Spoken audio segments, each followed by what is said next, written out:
Kerala Blasters ചില്ലറ കാശിട്ട് വെച്ച സ്വർണ്ണത്തിന്റെ വെട്ടികൾ ഒരുപാടുണ്ട്. അതിലൊന്നായിരുന്നു മലയാളി താരമായിട്ടുള്ള ജിതിൻ എം എസ്. കേരള ബ്ലാസ്റ്റേഴ്സിന്റെ റിസർവ് ടീമിൽ ഉൾപ്പെടെ അവസരം കിട്ടാതെ കരക്കിരുന്ന താരം നോർത്ത് ഈസ്റ്റ് യുണൈറ്റഡിൽ എത്തിയപ്പോൾ അവർ സ്വർണ്ണത്തിന്റെ വെട്ടിയെ വജ്രം ഇട്ട് വെക്കാൻ സൂക്ഷിക്കാൻ തുടങ്ങി. അങ്ങനെ അവന്റെ മൂല്യം അവൻ തെളിയിച്ചു.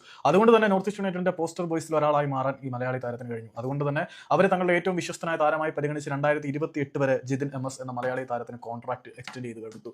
അതുകൂടാതെ അവരുടെ പരിശീലകനായിട്ടുള്ള യുവാൻ പെഡ്രോ ബെനലിയുടെ ഏറ്റവും പ്രിയപ്പെട്ട താരങ്ങളിൽ ഒരാളായി മാറാൻ ഈ മലയാളി ചെറുപ്പക്കാരന് കഴിഞ്ഞു. 2028 വരെ കരാർ എക്സ്റ്റെൻഡ് ചെയ്ത ജിതിൻ എം എസിനെ കുറിച്ച് പരിശീലകനായിട്ടുള്ള യുവാൻ പെഡ്രോ ബെനലിക്ക് പറയാനുള്ള വാക്കുകൾ നമുക്ക് നോക്കാം. Jathin is an exceptional footballer. അവനൊരു എക്സെപ്ഷണൽ ഫുട്ബോളറാണ്. നിലവിൽ ഇന്ത്യയിൽ ഈ ഒരു പൊസിഷനിൽ കളിക്കുന്നതിൽ വെച്ച് ഏറ്റവും മികച്ചവൻ അവൻ തന്നെയാണ്. ആ ഒരു കമാൻഡബിൾ പൊസിഷൻ അവന്റെ ഹാർഡ് വർക്ക് കൊണ്ട് നേടിയെടുത്തതാണ്. അവന്റെ ഇന്റർനാഷണൽ ഫുട്ബോളിലേക്കുള്ള കടന്നുവരവ് തന്നെ അവന്റെ ഹാർഡ് വർക്കിനും സമർപ്പണത്തിനും ഓരോ ദിവസവും ഇംപ്രൂവ് ചെയ്യാനുള്ള ഡിസയറിന്റെയും ഔട്ട്പുട്ടാണ്. അവൻ എന്റെ വിശ്വാസം അനുസരിച്ച് I am delighted that a player of Jithin's calibre will be with us for the next 3 years. ജിതിനെ പോലെ കാലിബർ ഉള്ള ഒരു താരം വരാൻ പോകുന്ന 3